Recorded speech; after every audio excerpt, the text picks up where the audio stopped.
Hoje vamos passar por 2 Samuel no capítulo 21 e 22. Vamos lá. E houve nos dias de Davi uma fome de 3 anos consecutivos, e Davi consultou ao Senhor, e o Senhor lhe disse: É por causa de Saul e da sua casa sanguinária, porque matou os gibeonitas. Então chamou o rei aos gibeonitas, e lhes falou: Ora, os gibeonitas não eram dos filhos de Israel, mas do restante dos amorreus, e os filhos de Israel lhes tinham jurado, porém Saul, no seu zelo à causa dos filhos de Israel e de Judá, procurou feri-los. Disse, pois, Davi aos gibeonitas: Que quereis que eu vos faça? E que satisfação vos darei, para que abençoeis a herança do Senhor? Então os gibeonitas lhe disseram: Não é por prata nem ouro que temos questão com Saul e com sua casa, nem tampouco pretendemos matar pessoa alguma em Israel. E disse ele: Que é, pois, que quereis que vos faça? E disseram ao rei: O homem que nos destruiu, e intentou contra nós de modo que fossemos assolados, sem que pudéssemos subsistir em termo algum de Israel. De seus filhos se nos deem 7 homens, para que os enforquemos ao Senhor em Gibeá de Saul, o eleito do Senhor. E disse o rei: Eu os darei. Porém o rei poupou a Mefibosete, filho de Jonatas, filho de Saul, por causa do juramento do Senhor, que entre eles houvera, entre Davi e Jonatas, filho de Saul.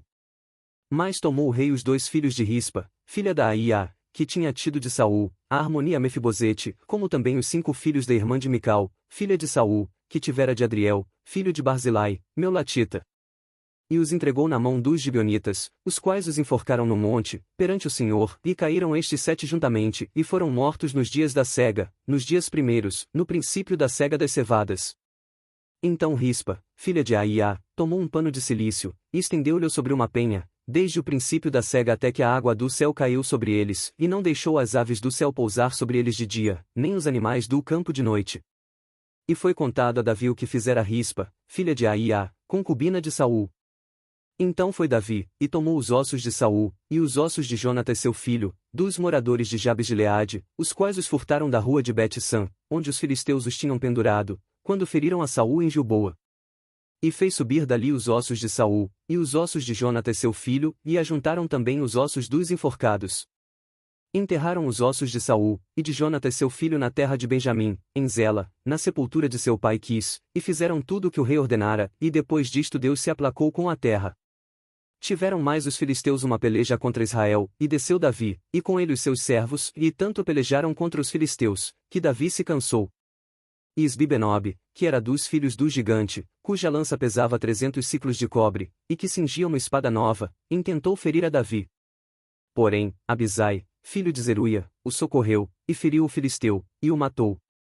Então os homens de Davi lhe juraram, dizendo: Nunca mais sairás conosco à peleja, para que não apagues a lâmpada de Israel. E aconteceu depois disto que houve em Gobe ainda outra peleja contra os filisteus, e então Sibecai, o Zatita, feriu a Seife, que era dos filhos do gigante. Houve mais outra peleja contra os filisteus em Gobe, e Euanã, filho de Jarel-Regim, o Belemita, feriu Golias, o Giteu, de cuja lança era haste como órgão de tecelão. Houve ainda também outra peleja em Gate, onde estava um homem de alta estatura, que tinha em cada mão 6 dedos, e em cada pé outros 6, 24 ao todo, e também este nascerá do gigante. E injuriava Israel, porém Jonatas, filho de Simei, irmão de Davi, o feriu. Estes 4 nasceram ao gigante em Gate, e caíram pela mão de Davi e pela mão de seus servos. E falou Davi ao Senhor as palavras deste cântico, no dia em que o Senhor o livrou das mãos de todos os seus inimigos e das mãos de Saul. Disse, pois, o Senhor é o meu rochedo, e o meu lugar forte, e o meu libertador. Deus é o meu rochedo, nele confiarei, o meu escudo, e a força da minha salvação, o meu alto retiro, e o meu refúgio. O meu Salvador, da violência me salvas. O Senhor, digno de louvor, invocarei, e de meus inimigos ficarei livre. Porque me cercaram as ondas de morte, as torrentes dos homens ímpios me assombraram. Cordas do inferno me cingiram, e encontraram-me laços de morte. Estando em angústia, invoquei ao Senhor, e a meu Deus clamei, do seu templo ouviu ele a minha voz, e o meu clamor chegou aos seus ouvidos. Então se abalou e tremeu a terra, os fundamentos dos céus se moveram e abalaram, porque ele se irou. Subiu fumaça de suas narinas, e da sua boca um fogo devorador, carvões se incenderam dele. E abaixou os céus, e desceu, e uma escuridão havia debaixo de seus pés. E subiu sobre um querubim, e voou, e foi visto sobre as asas do vento. E por tendas pôs as trevas ao redor de si, ajuntamento de águas, nuvens dos céus. Pelo resplendor da sua presença brasas de fogo se acenderam. Trovejou desde os céus o Senhor, e o Altíssimo fez soar a sua voz.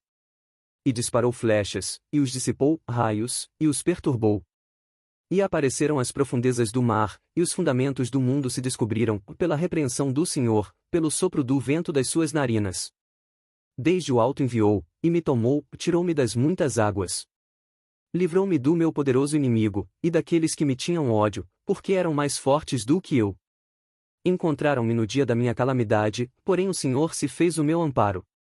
E tirou-me para um lugar espaçoso, e livrou-me, porque tinha prazer em mim. Recompensou-me o Senhor conforme a minha justiça, conforme a pureza de minhas mãos me retribuiu. Porque guardei os caminhos do Senhor, e não me apartei impiamente do meu Deus. Porque todos os seus juízos estavam diante de mim, e de seus estatutos não me desviei. Porém fui sincero perante ele, e guardei-me da minha iniquidade. E me retribuiu o Senhor conforme a minha justiça, conforme a minha pureza diante dos seus olhos. Com o benigno, te mostras benigno, com o homem íntegro te mostras perfeito. Com o puro te mostras puro, mas com o perverso te mostras rígido. E o povo aflito livras, mas teus olhos são contra os altivos, e tu os abaterás. Porque tu, Senhor, és a minha lâmpada, e o Senhor ilumina as minhas trevas. Porque contigo passo pelo meio de um esquadrão, pelo meu Deus salto um muro. O caminho de Deus é perfeito, e a palavra do Senhor refinada, e é o escudo de todos os que nele confiam. Porque, quem é Deus, senão o Senhor? E quem é rochedo, senão o nosso Deus? Deus é a minha fortaleza e a minha força, e ele perfeitamente desembaraça o meu caminho. Faz ele os meus pés como os das servas, e me põe sobre as minhas alturas. Instrui as minhas mãos para a peleja, de maneira que um arco de cobre se quebra pelos meus braços. Também me deste o escudo da tua salvação, e pela tua brandura me vieste a engrandecer. Alargaste os meus passos debaixo de mim, e não vacilaram os meus artelhos. Persegui os meus inimigos, e os derrotei, e nunca me tornei até que os consumisse. E os consumi, e os atravessei, de modo que nunca mais se levantaram, mas caíram debaixo dos meus pés. Porque me cingiste de força para a peleja, fizeste abater-se debaixo de mim os que se levantaram contra mim. E deste-me o pescoço de meus inimigos, daqueles que me tinham ódio, e os destruí. Olharam, porém não houve libertador, sim, para o Senhor, porém não lhes respondeu. Então os moí como o pó da terra, como a lama das ruas os trilhei e dissipei. Também me livraste das contendas do meu povo, guardaste-me para a cabeça das nações, o povo que não conhecia me servirá. Os filhos de estranhos se me sujeitaram, ouvindo a minha voz, me obedeceram. Os filhos de estranhos desfaleceram, e, cingindo-se, saíram dos seus esconderijos. Vive o Senhor, e bendito seja o meu rochedo, e exaltado seja Deus, a rocha da minha salvação. O Deus que me dá inteira vingança, e sujeita os povos debaixo de mim. E o que me tira dentre os meus inimigos, e tu me exaltas sobre os que contra mim se levantam, do homem violento me livras. Por isso, ó Senhor, te louvarei entre os gentios, e entoarei louvores ao teu nome. Ele é a torre das salvações do seu rei, e usa de benignidade com o seu ungido, com Davi, e com a sua descendência para sempre. E assim terminamos a leitura de hoje. Já se inscreve no canal e dá like no vídeo para poder receber notificação para as próximas leituras abençoadas. Que Deus abençoe a todos vocês e até o próximo vídeo.